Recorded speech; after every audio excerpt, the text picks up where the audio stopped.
So on a whim, I figured I'd check on the cemetery to see if it was open, and as sure as anything is.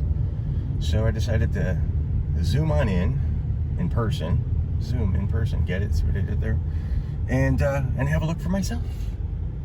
And I have not explored this side of the cemetery in a long time, so I figured I would take you along. I was kind of surprised that the mausoleums are open today, but I guess they are chilling out on their restrictions. But I figured I'd come over here and show you this one. This is the Judy Garland Pavilion. And it's no coincidence that it's the Judy Garland Pavilion, because she's here. So Judy Garland, when she died in 1969, was buried in Ferncliff Cemetery in New York. Her grave was purchased at the time she died. So a grand grave, it wasn't something that they had prepared, because she died suddenly. So she was buried at Ferncliff for 47 years, I guess. And the family had made arrangements with Hollywood Cemetery to have Judy Garland exhumed, and she is here now forever, supposedly. But then when they buried her the last time, they thought it was forever as well. My theory is that the cemetery paid for it and provided Judy and her family with this beautiful crypt for free. That's my theory, and they paid the expenses, because now they have the Judy Garland Pavilion that she is the centerpiece of, and all of these spaces are available to purchase in the Judy Garland Pavilion.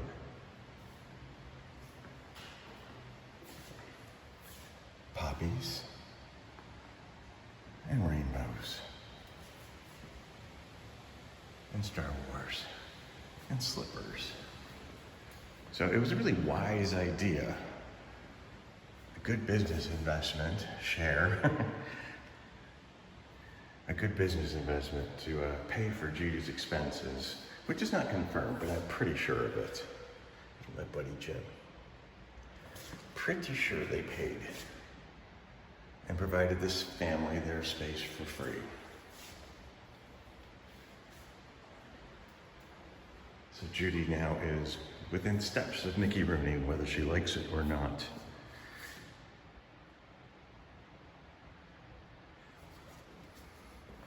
I wonder why. There's a Mel's Drive-In coupon for 10%, but there you are. Now, it was no secret to me that the cemetery was going to have Judy Garland here. There was talk of it for literally years. And I even knew where it was going to be if it were to happen. And then I guess plans sort of fell through. I think Liza Minnelli or Lorna Luft or whomever was looking at their own mortality and decided to move her here. This is easily 7-8 years ago that I heard talk of this. So when Judy Garland was brought here, and there was footage on TMZ of them bringing her casket here from New York, I knew exactly where she was going to be. So we found this room. There was no name on it, but there were yellow roses on it. So easy, 2 + 2 equals, we know where Judy is forever.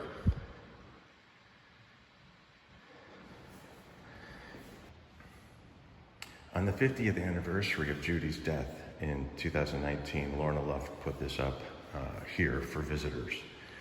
And it reads, "Dear friends, 50 years ago, on June 22nd, 1969, the world lost the greatest female entertainer, a legend and an icon. I lost my mom. My beautiful children, Jesse and Vanessa, and my phenomenal grandchildren, Jordan, Luke, and Logan, are filled with love, appreciation, respect, and honor for their grandmother and great-grandmother.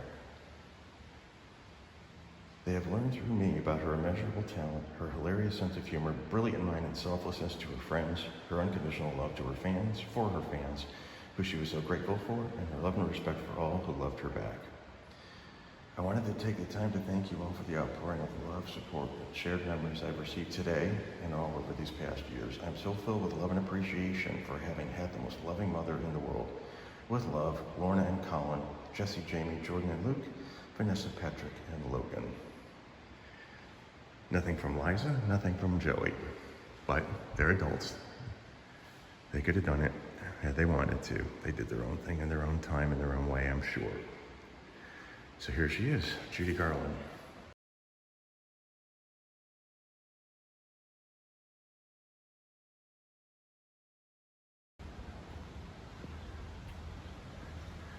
And I figured we'd take a quick look in here. I'm in the Abbey of the Psalms mausoleum. And I thought, since the restraints on visiting have been lifted, I would take you on a quick look, because I heard there's a new resident in here.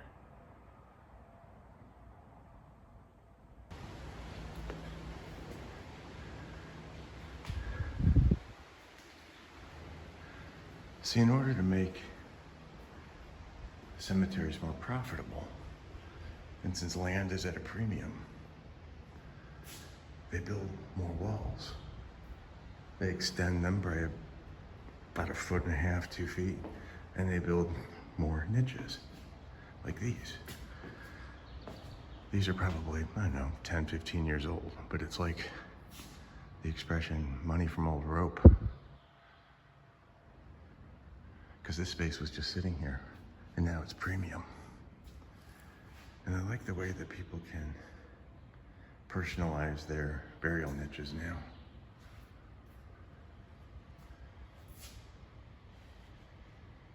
Forget the reflections, but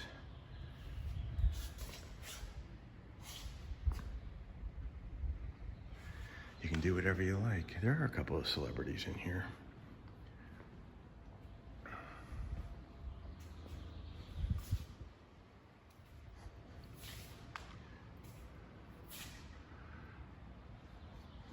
Kathleen Freeman. I remember her mostly from the Blues Brothers movie. That was my favorite, but she was in a ton of shows in the 60s. This is character actress, Housekeepers. I saw her at Ava Gabor's funeral with Sandra Gould, which was perfect.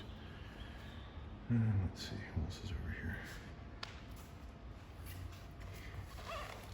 Rob Prest, Executive Affair. Remember him?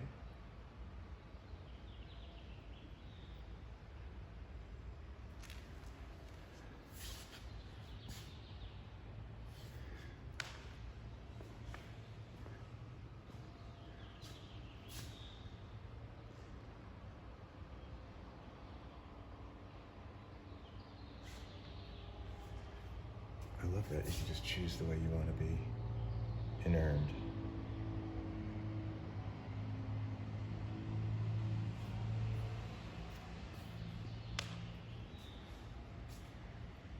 And like myself, I bought my own grave in the Cathedral Mausoleum, which I probably won't be in for quite a long time. Probably. See, this is another thing. You can hear the peacocks. This was empty space in the middle, so they just put these rows of niches down here, and voila. The newest resident that you will see.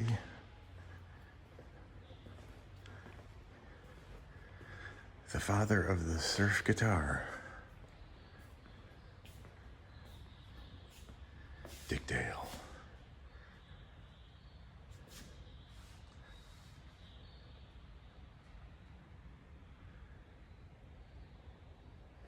Look at that. Bongos, records, pictures, memorial folder, and this very cool urn.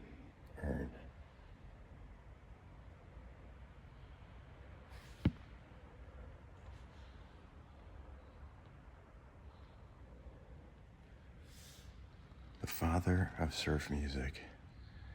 Dum, dum, dum, dum, dum, dum, dum, dum, dum.